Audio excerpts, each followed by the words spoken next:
Olemme päässeet vierailemaan tänne Kainuun pelastuslaitoksen Sotkamon toimipisteelle ja tässä on isäntinä ylipalomies Niko Sirkki ja palomies Joel Sariola.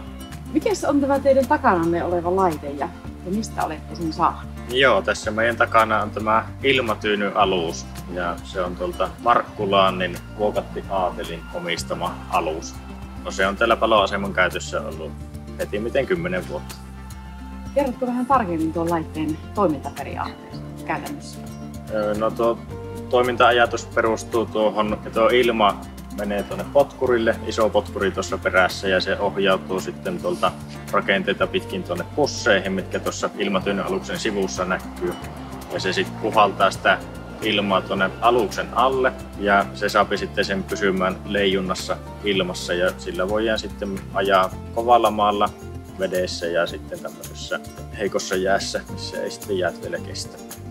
Markkulanti on ollut hyvin myötämielinen nyt siihen, että mikä meidän pelastustehtäviä edesauttaa, niin ollaan saatu rakentaa ja kehittää eteenpäin tuota aluksen käyttötarkoituksia.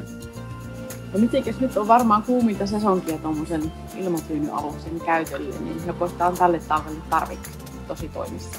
Joo, tällä talvella on ollut joitakin tehtäviä jo tälle olemassa, että ihmisen pelastusta kautta sitten näitä eläimen pelastustehtäviä niin käydään tarkistamassa ja hoitamassa. Jos ajatellaan sitä noin 10 vuoden toiminta-aikaa, niin mikä merkitys tällä laitteella on ollut ihmishenkien pelastamisen kannalta?